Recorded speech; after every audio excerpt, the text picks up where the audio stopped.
Salam müəllimlər, hər vaxtınız xeyir olsun. Hal-hazırki mövzumuz 5-ci sinif texnologiya dərsliyində məişətdə sadə təmir işləri mövzusudur.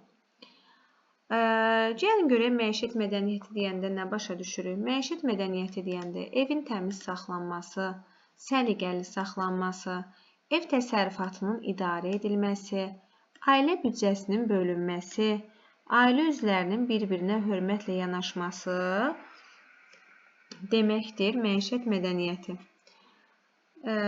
Əziz müəllimlər, şkafların qapıları əgər yaxşı açılıb örtülmürsə, stullar otururuq laxlayırsa və yaxud da ki, kranlardan su damcılayırsa, bu zaman təmirə ehtiyac olacaq.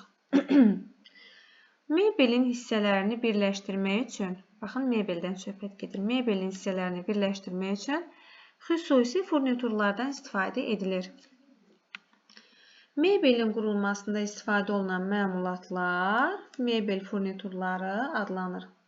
Bəli, şəkildə gördüklərimiz mebel furniturlardır. Künclüklər, rəf saxlayıcıları, kipləşdiricilər, qıfıllar və qıfıldilciklər, dəstəklər, maqnit saxlayıcıları, həncamalar və s. bunlar mebel furniturlarıdır. Nə zaman istifadə olunur? Mebelin qurulmasında. Mebelin hissələrini quraşdırmaq üçün isə bizə furniturlar lazım olur. Gəlin görək künclük nədir? Künclüklər, bax bu A şəklindəki künclük. İki metal lövhəcikdən. Bəs bu metal lövhəcik necə quraşdırılır? Düz bucaq altında. Düz bucaq altında yerləşən iki metal lövhəcikdən bir, bu da iki. Bir, bu da iki. Bəli. Düz bucaq altında yerləşən iki metal lövhəcikdən ibarətdir. Bəs bunun vasitəsilə nələr bərkidilir? Rəflər, çərçivələr, nəfəsliklərin künc birləşmələri, bəli, künc birləşmələr bərkidilir. Künclüklərlə künc birləşmələri bərkidilir. Bəs künclüklər nədən ibarətdir? Düz bucaq altında yerləşən iki metal lövhəcikdən ibarətdir. Gəldik B şəklinə, rəf saxlayıcıları. Rəf saxlayıcıları metaldan da ola bilir. Metal və ya plastik kütlədən də ola bilir. Qeyd edirəm, bura sərgəsiz oldu, amma eyb yox. Daha yaxşı yadda qalar. Metal və ya plastik kütlədən hazırlanır. Üfüqi rəflər. Baxın, müəllimlər. Şaquli demirəm, üfüqi deyirəm. Bax, bu şaqulidir. Üfüqi rəflərdə rəf saxlayıcılarından istifadə olunur. Bəli, bu bizim dolabımız olsun. Bu bizim dolabımız olsun. Hansı ki, üfüqi rəfləri biz rəf saxlayıcıları vasitəsilə neyinirik? Saxlayırıq. Rəf saxlayıcılarının milləri. Baxın, burada gördüyümüz millər. Şkafların yan divarları. Baxın, yan divarlar söhbət buradan gedir. Yan divarlarında yerləşən bir tərəfi bağlı deşiklərə quraşdırılır. Deməli, içəri tərəfdən, belə deyək də, şkafın yan divarında içəri tərəfdən deşik açılır, amma çöl tərəfdən deşik açılmır. Niyə? Çünki bir tərəfli deşiyə quraşdırılır. Deməli, üfüqi rəflərin bərkidilməsi üçün istifadə olunur. Şkafların yan divarlarında bir tərəfi bağlı deşiklərə rəf saxlayıcıları quraşdırılır. Bu C şəkli nədir müəllimlər? Kipləşdiricilər. Kipləşdiricilər bir-biri ilə bərkidici vintlə, baxın, söhbət bundan gedir, bərkidici vintlə birləşdirilmiş iki qalın metal künclükdən. Bax, kipləşdirici ilə künclükləri səhv salmayaq. Kipləşdiricilərin özündə də elə bil ki, iki qalın metal künclüyü var. İki qalın metal künclükdən və lövhəcikdən ibarətdir. Eyni zamanda bərkidici vintlə birləşdirilir. Bərkidici vint masanın ayağına, şkafın ayağına, hansı ki bu içi qalın metal künclükdə yan tərəflərinə birləşdirilir.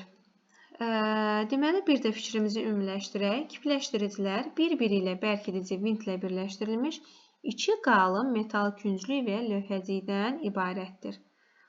Onlarla şkafların, yazı masalarının, kitab rəflərinin yan tərəfləri birləşdirilir. Deməli, yan tərəfləri birləşdirdik.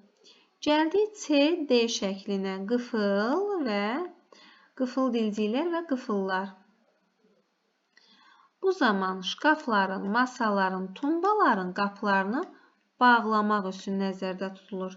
Qıfıl bizə nə zaman lazımdır? Nəyisə qoruyub saxlamaq üçün, düzdür? Nəyisə, belə deyək də, şkafın daxilində gizlətmək istəyirik, masanın və yaxud da tumbaların qapılarını bağlamaq istəyirik. Bizə lazım olacaq qıfıl dilciklər və qıfıllar.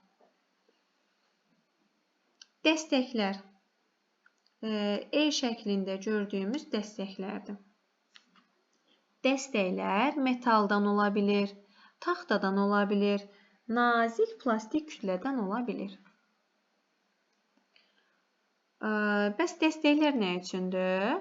Qapı, pəncərə və dolabların rahat açılıb örtülməsi üçün vasitə rolunu oynayır. Qıfıl dilciklər, qıfıllar qapıları bağlamaq üçün idi. Dəstəklər isə qapıların, dolabların, pəncərələrin rahat açılıb örtülməsi üçün. Gəlin maqnit saxlayıcılarına baxaq. Maqnit saxlayıcıları şkafların qapılarının hərəkətli olmasına. Bax, burada da qapılardan söhbət gedir. Maqnit saxlayıcıları şkafların qapılarının hərəkətli olmasına xidmət edir. Deməli, hansı hərəkətli edirdi? Maqnit saxlayıcısı. Hansı rahat açıb örtmək üçün istifadə edirdi? Hansında? Dəstəklərdə. Bəs qapıların bağlanması üçün nədən istifadə edirdi? Qıfıl dilciklər və qıfıllar.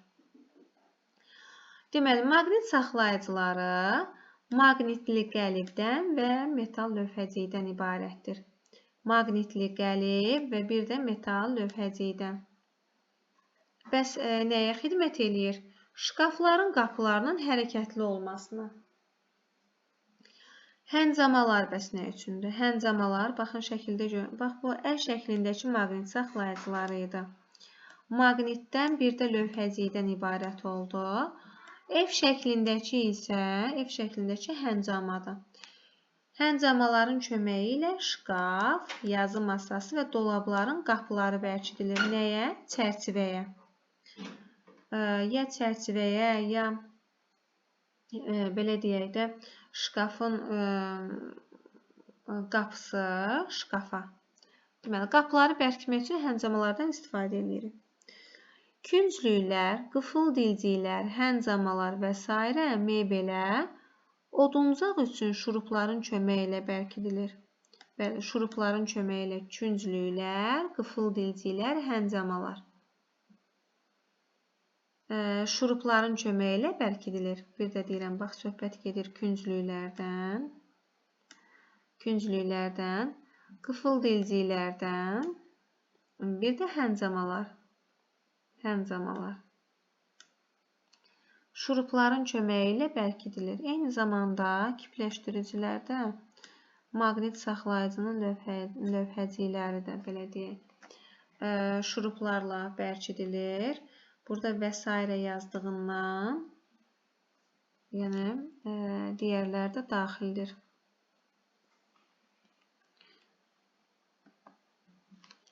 Mebeldən uzun müddət istifadə edəndə mebel furniturları zəifləyir.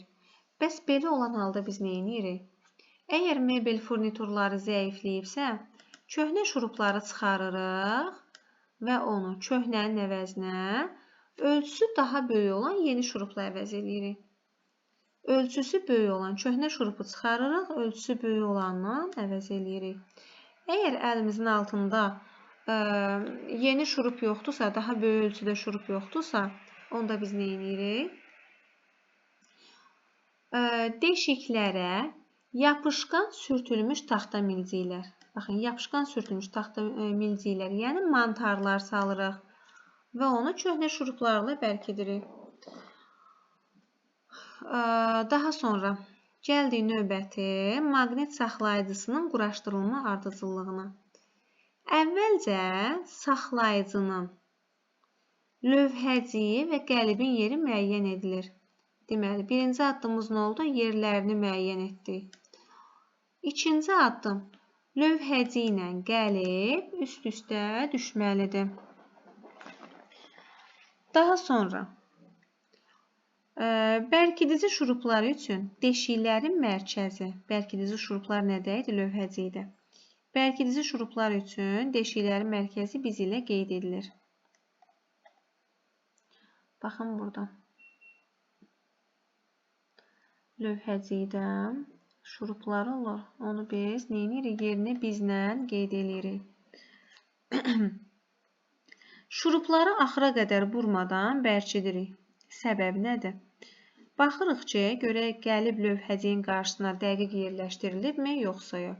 Buna əmin olduqdan sonra şurupları axıra kimi vururuq.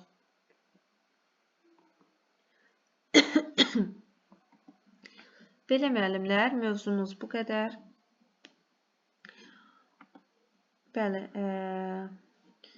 əvvəlki slayda baxıb refleksiya edə bilərsiniz. A şəkli nədir? Bəli, A şəkli künclüklərdir. Bunun haqqında danışa bilərsiniz. Bəs B şəkli nədir? B şəklində rəf saxlayıcıları göstərilib. Rəf saxlayıcıları haqqında danışa bilərsiniz. Bəs C şəkli nədir? C şəklidir ki, kipləşdiricilərdir. Hansı hissələrdən ibarətdir? Bəs C, D nədir? E haqqında nə deyə bilərsiniz? Ə şəkli haqqında nə deyə bilərsiniz? Quraşdırma ardıcıllığı necədir? F şəkli haqqında nə deyə bilərsiniz? Gördüyünüz şəkil nədir? Belə müəllimlər, daha sonra test etməklə biliyinizi möhkəmləndirə bilərsiniz. Sağ olun.